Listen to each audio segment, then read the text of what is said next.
hita saluna menjua-jua Bangga Karina. Hari ini kita kedatangan tamu Bapak Dr. HP Panggabean di podcast ternama podcast Sobat Bersinar. Bang Sobat Bersinar, bersatu, bersinergi, sejahtera. Itu Sobat Bersinar.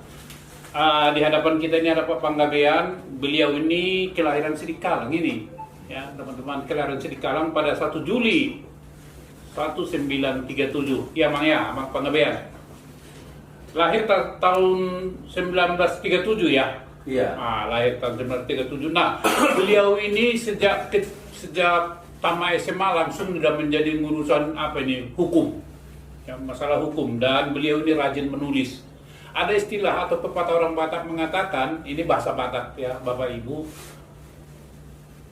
hariara do bonana, hariara do bulungna, nang pelang matua, tetap dang moru ulauna. Artinya begini, itu pohon beringin itu, ya pohonnya adalah beringin, daunnya juga beringin. Walaupun Bapak ini sudah tua, tetapi kegiatannya itu tetap produktif, tidak berkurang. Kira-kira kurang lebih begitu ya. Nah, Pak Panggabean, saya melihat Pak Panggabean ini banyak menulis buku tentang hukum, masalah hukum nasional, hukum positif, juga hukum masyarakat, hukum adat. Ya, saya mau tanya Pak Panggabean, bisa cerita sedikit masa kecilnya sampai dengan ngambil sarjana hukum sehingga bisa menjadi Ketua Pengadilan Negeri, terakhir menjadi anggota Mahkamah Agung Republik Indonesia. Cerita sedikit masa kecil sampai sekarang. Silakan. Ulangi pertanyaannya. Boleh Pak Panggabean cerita sedikit masa kecil sampai sekarang, sampai pensiun dari anggota atau Mahkamah Agung Republik Indonesia. Iya. Nah, cerita masa kecilnya dulu sampai sekarang. Cerita pengalaman. Iya, pengalaman hidup. Iya. Saya bangga menjadi pejabat di Mahkamah Agung. Saya sangat menikmati ketentuan hukum adat. Nanti dalam waktu dekat saya sudah akan menulis buku lagi berisi legal maxim, jadi kaidah hukum adat dari Latin, Cina, dan juga suku-suku di Indonesia yang dilengkapi dengan adanya buku saya ini, Praktek Peradilan Menangani Kasus Hukum Adat Suku-suku Nusantara. Harap dimaklumi, selama di Mahkamah Agung saya melihat bahwa 60% tugas Mahkamah Agung adalah menangani hukum nasional dan hukum adat. Dari 60% hukum di Mahkamah Agung, 20% adalah hukum adat.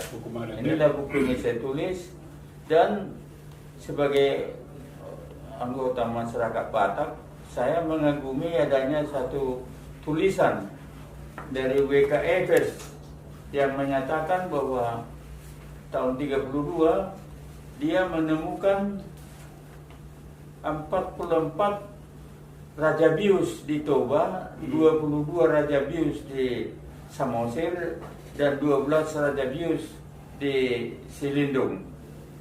Ya. Yang selama pemerintahan Belanda dan Jepang 350 tahun dan 5 tahun Jepang, sistem pemerintahan desa yang mandiri yang didasarkan pada lembaga adat suku itu berjalan dengan sempurna. Lembaga adat ini dihapuskan tahun 51 oleh Menteri Hukum Indonesia karena Indonesia dengan Undang-Undang Darurat nomor 1 tahun 51 dinyatakan semua peradilan adat dihapuskan.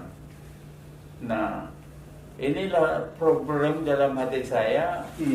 Mengapa Indonesia sebagai negara Bhinneka Tunggal Ika tidak mematuhi peranan hukum adat? Akibatnya yang paling nyata, daerah hutan ulayat, terutama di Papua dan terutama lagi di Tapanuli, ex-Presidenan Tapanuli telah hancur ditebangi oleh perusahaan TPL. Gini ya, Mang. Amang tadi bicara masalah hukum adat. Bagaimana hukum adat dari Natulu tentang hak waris? Waris. Ya, adat dari Natulu tentang hak waris. Ya. Menurut hukum adat waris itu letak pembagian waris adalah dari sistem kekerabatan parental, patriarkat. Patriarkat. Ya, berdasar suku dari marga ayahnya. Ya. Di Jawa parental, Minangkabau itu material, material. Ya. Patriarkat. Di Minang itu ada 5 suku yang menguasai tanah ulayat seluruh suku, dan mereka sulit menghadapi. Di sana tidak sulit menghadapi kasus karena semua kasus bisa diatasi oleh raja-raja adat di Minangkabau. Di Minangkabau ya. Yang nomor 2 negeri yang utuh dengan hukum adat adalah Bali. Jadi setelah Bali, Minangkabau, nomor 3 Aceh. Aceh. Selebihnya adalah negeri yang penuh sengketa. Ya. Yang aman dengan sengketa adalah Bali, Aceh, dan Minangkabau. Bagaimana dengan Papua?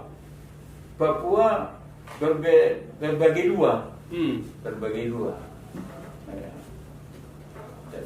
Ada yang mengatur hukum adat, ada yang sudah tidak melaksanakan hukum adat karena pengaruh pendatang-pendatang. Ya. Waktu di Sumatera Barat, Padang, kan di sana Amang Panggabean bertugas. Ya. Saya pernah Amang Panggabean cerita katanya waktu bertugas jadi hakim di sana, ada gadis orang Padang itu suka datang mengantar makanan. Ada gadis orang Padang suka mengantar makanan ke tempat Bapak Panggabean, betul ya? Iya. Kenapa nggak tertarik dengan gadis Padang? Kan cantik-cantik. Ya, itulah beda soal agama ya. Setelah adat agama itu sangat mempengaruhi hidup seseorang, termasuk saya. Karena saya adat Batak, saya sulit jadi orang Padang. Sulit jadi orang Jawa. Ya. Tapi bukan benci mereka ya. Iya, bukan. Tapi mengagumi juga ya karena cantik-cantik ya. Iya. Oh, luar biasa. Bagaimana dulu waktu di Kalimantan, di Tarakan? Iya. Di sana boleh dikata Kalimantan itu hukumnya parental ya, kekerabatan parental. Tetapi setelah kita mendekati mereka semakin sadar bahwa hukum adat itu perlu dibina. Nah, membina itu harusnya melalui peradilan. Sekarang peradilan dihapuskan. Jadi boleh dikata Indonesia sekarang kurang mampu menegakkan Bhinneka Tunggal Ika. Saya ulangi, Indonesia, pemerintah Republik Indonesia, meskipun baru akhir-akhir ini dibentuk Menteri Kebudayaan, tidak mampu memberdayakan hukum adat di masing-masing suku. Iya. Amang Panggabean sebagai pakar hukum adat suku-suku adat Nusantara ya, saya mau tanya bagaimana pendapat Amang Panggabean tentang dari Natulu dari aspek material dan formil. Bagaimana penjelasannya? Ya, secara dari kekerabatan patriarkat suku Batak sangat mematuhi ajaran adat dari Natulu.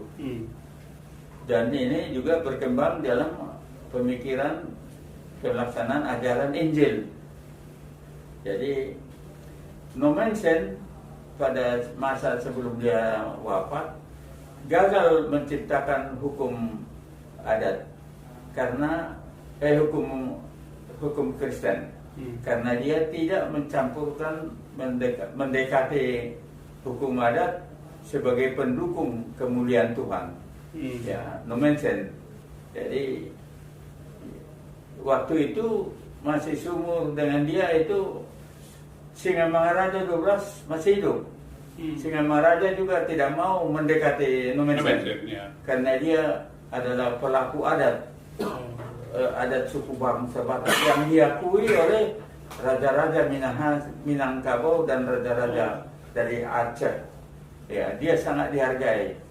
Jadi waktu Singamaraja dipindahkan tahun 51, saya SMP waktu itu kelas 1, turut menyaksikan pemindahan jenazah Singamaraja dari Tarutung ke Balige. Hadir di situ 10 orang bapak-bapak utusan Raja Minangkabau dan 10 orang utusan raja-raja dari Aceh. Nanti 5 tahun berikutnya atau 10 tahun ya, 10 tahun berikutnya saya kaget di Samosir saya menyaksikan ada makam dari 10 orang Minangkabau dan 10 orang Aceh itu yang mengantarkan nomen saya. Mereka tidak cepat pulang ke negerinya, mereka jadi meninggal di tanah Batak. Ya, ulangi tahun 47 Belanda melakukan aksa militer yang kedua. Semangat Singamangaraja membangkitkan suku Batak, merampas harta orang tentara itu, tentara Belanda. Akhirnya tentara Belanda setelah dirampas senjatanya ketakutan lalu mengundurkan diri. Itulah Indonesia kembali utuh tahun 47. 47 ya. Tanpa pengaruh kepahlawanan Raja Adat Singamaraja, suku Batak dan termasuk Indonesia seluruhnya akan selalu dijajah oleh Belanda. Harap maklum, negeri Belanda itu penduduknya mungkin hanya 10 juta, kita 260 juta. Jadi menyedihkan, penduduk 10 juta orang Belanda bisa menguasai bangsa Batak, yang bangsa Batak 6 juta ya, menjajah Indonesia. Demikian. Iya, tetapi itu Sisingamangaraja, Amangpanggabean tadi banyak berbicara apa yang bisa diingat oleh generasi muda ini dari Sisingamangaraja tentang adat Batak. Iya, Singamaraja patuh kepada upasa. Upasa Batak ada legal maxim namanya, kaidah hukum, yang menjadi dasar penanganan penyelesaian sengketa adat. Buku ini penuh dengan legal maxim. Jadi buku saya yang akan terbit nanti juga akan memuat puluhan kumpulan suku-suku mengenai legal maxim, upasa-upasa dari suku, dari Latin, Cina, Jawa, Cina, India juga India ya. Ya, saya bangga buku itu dapat segera dicetak, tinggal tunggu modal saya minimal 20 juta. Baik. Kita mulai lagi Horas Bangsa Batak, Amangpanggabean. Saya sering membaca buku Bapak. Bapak itu digelari Opusiamun. Ya. Jadi bagaimana ceritanya? Itu satu. Yang kedua itu kalau kita ngomong-ngomong, Bapak Panggabean selalu bilang, kalian banyak kalian. Aku yang Batak. Karena kan Amangpanggabean lahir di Sidikalang atau mungkin besar di Sidikalang. Apa yang membedakan ini Pak Pakini dengan Batak Toba? Jadi Opusiamun, Batak Toba dan Pakpak. Ya, Pakpak itu merasa bangga untuk menjadi suku yang patut dihargai. Dia selalu merasa orang suku Toba kurang menghargai suku Pakpak. Pakpak ya. Ya, saya kelahiran sana. Ya, lalu saya berangkat dari sana, walaupun hanya SD saya di sana, tetapi saya bangga jadi orang Batak karena saya sangat dekat dengan suku Pakpak itu. Ya. Namun saya juga mampu bisa bergaul dengan marga Tapsel, ya, Mandailing. Ya, Mandailing. Ya. Jadi banyak orang Toba terlalu menghargai suku Tobanya. Jadi maka saya menganggap banyak orang Toba itu bukan orang Batak. Yang orang Batak ialah orang yang kelahiran di Tapsel atau yang kelahiran di Tanah Karo atau Tanah Pakpak, Simalungun. Pak Batak itu akhirnya ada beberapa gelintir yang menyatakan saya bukan orang Batak, kata orang Karong, orang Batak. Ya karena kurang dihargai di Batak Toba. Ya. Memang jumlah keturunan Batak Toba itu bisa mencapai 50% ya. Dari seluruh populasi orang Batak itu 50%. 50%. Jadi dominan ya. Kalau dikumpulkan semua Batak yang 6 suku itu menjadi suku bangsa Indonesia terbesar kelima setelah Jawa Tengah, Jawa Timur, Jawa Barat, Banten, terus Batak ya. Bisa mencapai 5-6 juta. 6 juta. Ya. Lantas itu kok disebut Opusiamun itu bagaimana ceritanya itu? Kalau aku kan orang kiri, Amang kan Opusiamun, Siamun kan kanan itu. Orang kanan itu katanya nama gelar itu. Oh, nama gelar. Opusiamun. Cemana ceritanya itu? Ya, itu aja. Jadi opung saya itu gelar Opusiamun. Oh. Terus cucu saya kasih gelar Opusiamun saya. Jadi Opusiamun ke satu ya. Yang pertama Opusiamun, terus sekarang saya gelar Opusiamun 1. Iya. Iya. Apa artinya itu? Kalau namanya tangan kanan kan berarti orang penting. Iya. Berarti Amang orang hebat dong. Ya, karena mungkin Siamun itu lebih tegas mendekati masalah. Baik, waktu Amang sebagai hakim, bisa Amang cerita perkara yang paling mengesankan bagi Amang untuk memutuskan itu perkara apa dan di mana? Oh, baik. Pertama menangani perkara PKI. Oh, PKI. Ya. Jadi saya menangani kasus perkara PKI di Tarakan itu tahun 66. Ya. 65 PKI berontak. Jadi banyak pejabat di sana yang jadi PKI saya adili. Ada lagi waktu saya di Tarakan, Sultan Bulungan di Kalimantan Utara sekarang sudah sempat menyatakan Kabupaten Bulungan itu Kabupaten Bulungan menjadi bagian dari Malaysia. Oh, bagian dari Malaysia gitu. Jadi dideklar sama dia. Sultan Bulungan itu ditembak mati oleh tentara yang membawa dia di perjalanan dari Tarakan ke Bulungan. Lalu panglimanya saya adili. Panglimanya itu hari pertama, hari kedua menolak dakwaan. Tidak pernah merasa PKI menjadi pejuang anti NKRI. Hari ketiga, setelah semua senjata yang dia kuasai pernah dikuasainya dipamerkan di hadapan ruang sidang 10 meter, lebih kurang 10 meter meja. Jadi pada hari ketiga saya minta supaya dia menyadari bahwa sebagai seorang beriman patut takut akan Tuhan. Kalau kamu takut hanya kepada Sultan Bulungan, memungkiri kejahatanmu dulu, itu tolong kamu perhatikan, karena Tuhan tentu akan melihat bahwa kamu adalah pembohong. Jadi saya angkat senjata itu di hadapan dia. Kamu merasa kamu yang punya senjata ini yang diambil dari timbunan tanah di sekitar tempat tinggalmu waktu kamu membentuk pasukan di dekat Tanjung Redep. Tanjung Redep. Akhirnya dia mengakui. Ya. Jadi upaya mengumpulkan senjata dari provinsi Kalimantan Timur saat itu sangat sulit. Kejaksaan keberatan, apalagi angkatan darat. Tapi saya bilang, saya bukan bawahannya kejaksaan, bukan. Tapi saya melihat bahwa sidang yang akan datang kalau tidak dipertontonkan senjata yang dipakai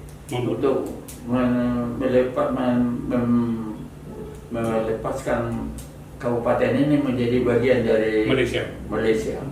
Itu akan menyulitkan kita. Betul.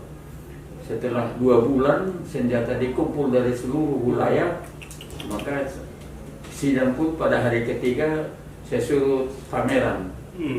Nah, akhirnya Panglima yang didakwa itu akhirnya mengakui.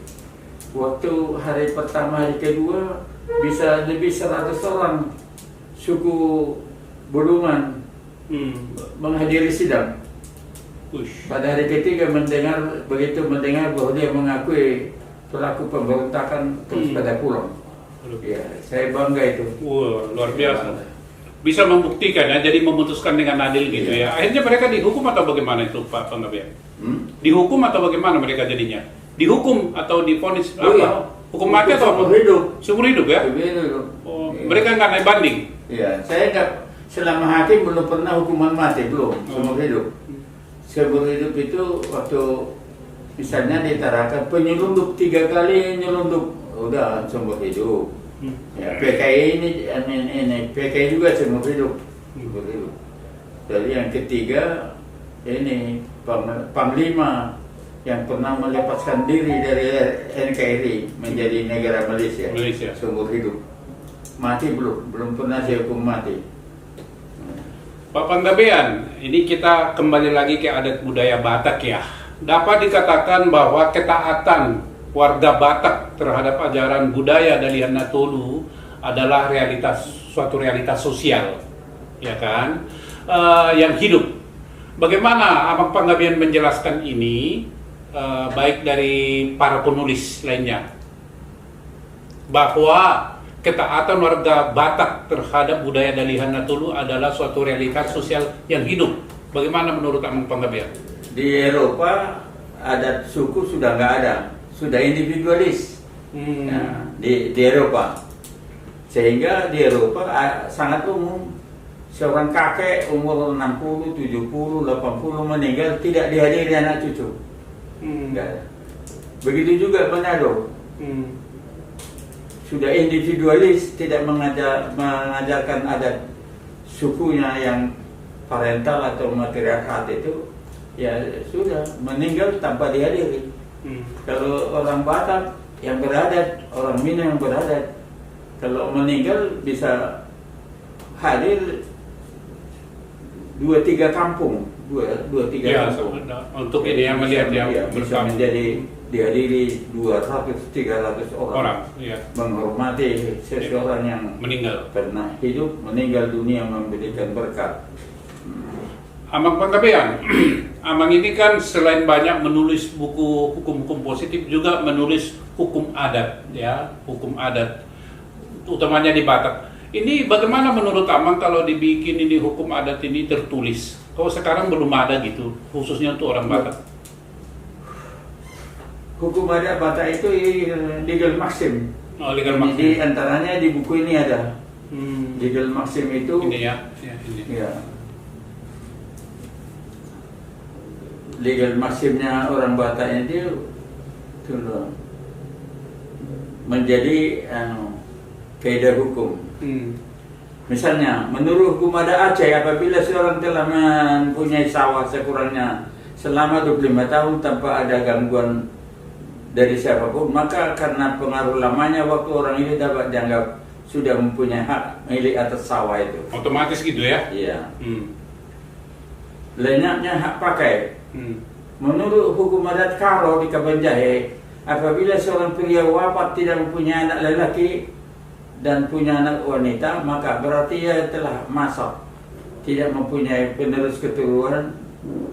Maka sebagai waris pengganti adalah anak lelaki dari saudara kandung almarhum. Berdasarkan Tarombo, menurut hukum adat, waris pengganti tersebut yang berhak mewarisi harta peninggalan dari ayah yang masak itu, sedangkan anak kandung perempuan hanya mempunyai hak pakai atas tanah peninggalan itu. Putusan gugurnya hak pakai tanah kaum. Oh, iya. Ini Abang Panggabean, ini kita di akhir daripada acara ini saya mau tanya satu hal. Ini menyedihkan, Sekarang di TPL Toba Polplestari di Bonapasogit ada berita karyawan atau mungkin keamanannya itu menyerbu suatu kampung, ya, masyarakat hukum adat. Bahkan seorang mahasiswa IPB yang sedang tugas di sana mengalami luka-luka terkait dengan hukum adat Batak, hak ulayat. Ya. Bapak setuju nggak kalau TPL ini ditutup? Ya, tidak hanya ditutup, menuntut ganti rugi kita. Oh. 6 kabupaten sekitar Danau Toba menurut saya berhak menuntut setiap kabupaten 1 triliun. 1 triliun per kabupaten. per kabupaten Untuk bisa merevisasi kabupaten itu setidaknya 10 hektar. Nah, jadi natam pohon.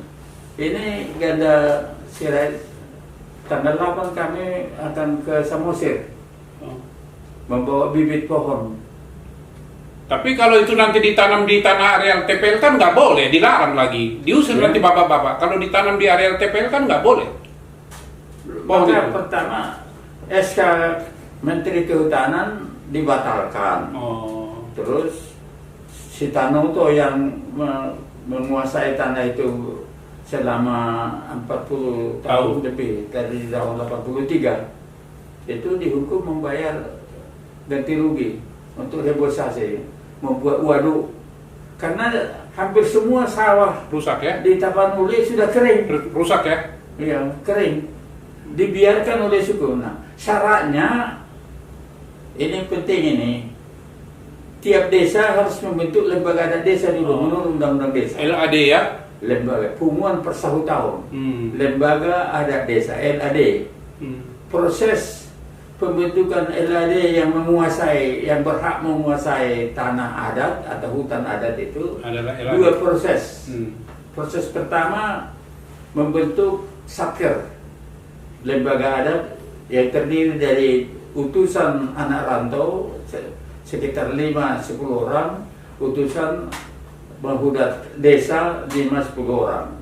Satker ini harus di-SK-kan oleh bupati menurut undang-undang desa. SK-kan satkernya ada misalnya 20 atau 10. Setelah ada satker di SK-kan bupati, satker satuan kerja lembaga adat desa yang telah disahkan oleh bupati meminta penerbitan SK bupati membentuk desa adat di desa tempat mereka tinggal. Jadi Tuhan yang memberikan ini, saya menemukan ada tanah ulayat marga sejak tahun 32 tulisan Aibes. Aibes ini. Aibes.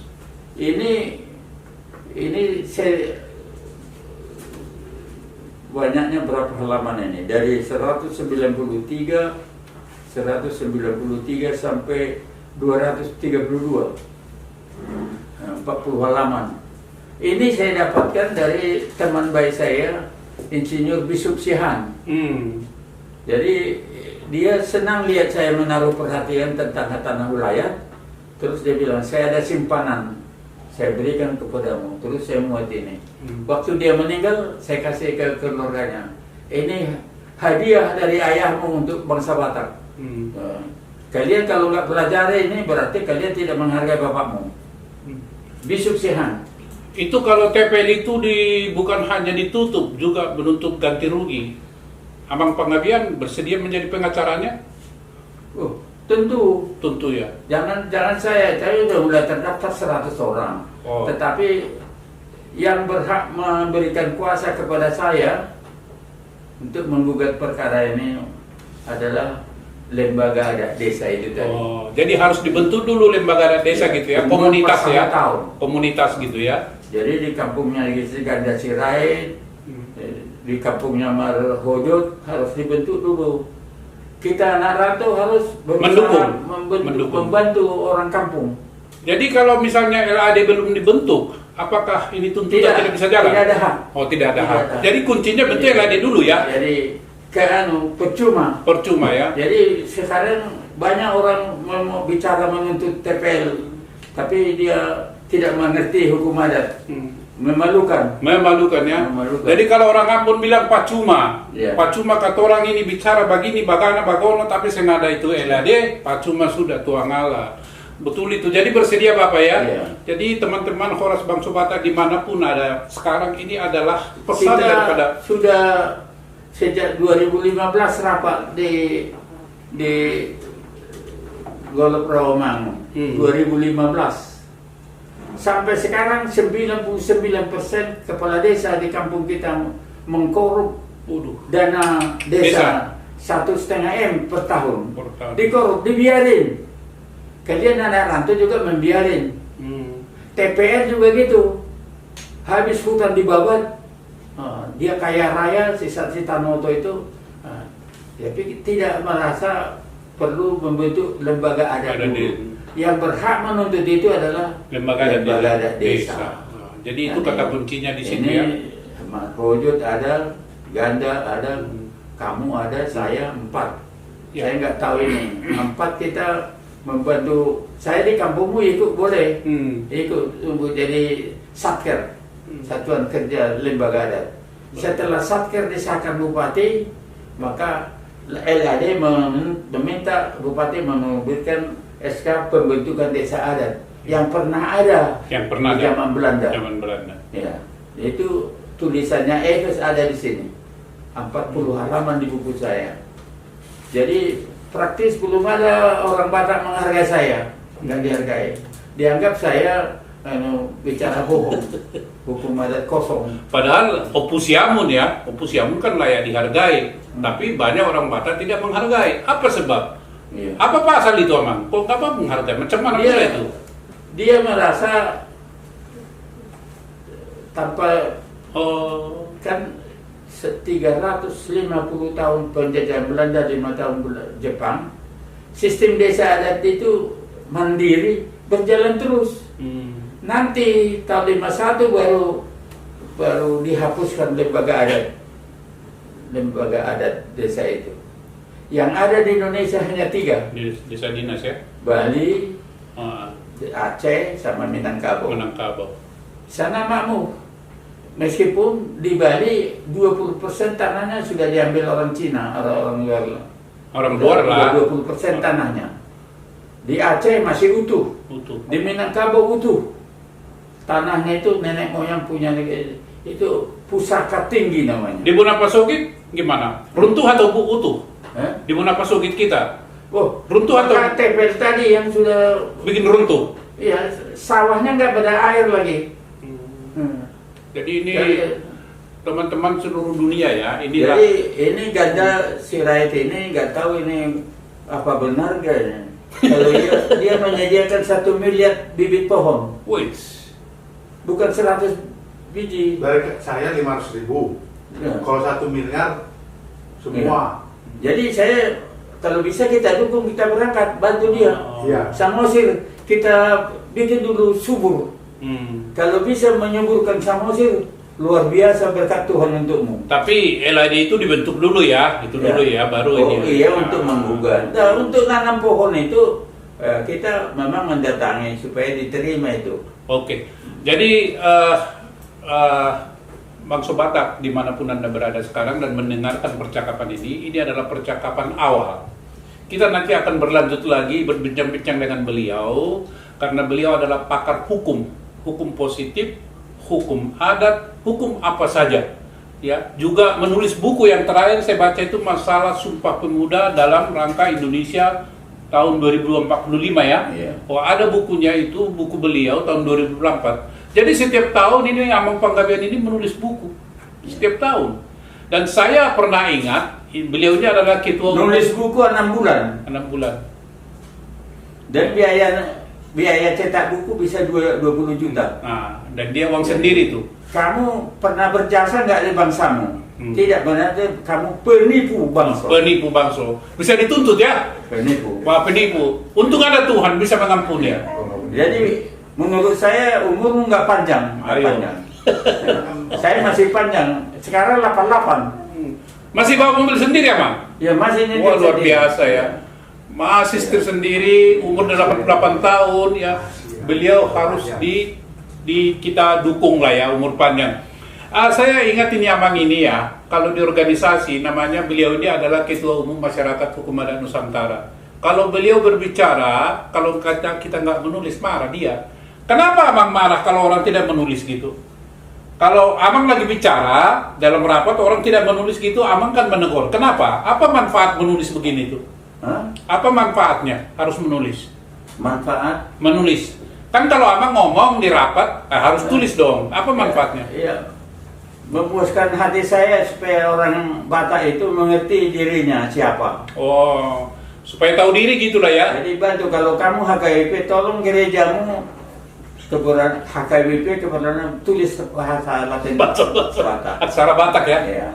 Lalu ada Alea Manami, saya ada itu. Kita perbanyak, kalau bisa disanturkan di depan gereja bahasa Batak. Doa Bapak kami. itu. Oke. Jadi begitu Amang Panggabean, TPR layak ditutup dan dituntut dengan syarat bentuk LAD. LAD berdasarkan keputusan Bupati, SK Bupati. Ya, dan ini kalau tidak ada LAD tidak bisa menuntut. Itu semua omong kosong itu. Cerita kosong. Jadi kita akan jumpa lagi nanti Amang Panggabean di pertemuan berikutnya. Hari ini kita cukupkan dulu. Boleh. Saya mengucapkan terima kasih banyak. Saya mau salam dulu. Oh iyalah. Ini luar biasa ini. Jadi kalau ada yang lain-lain nanti bisa diatur Amang. Mungkin ada sesuatu yang mau disampaikan kepada pendengar di seluruh dunia orang Batak.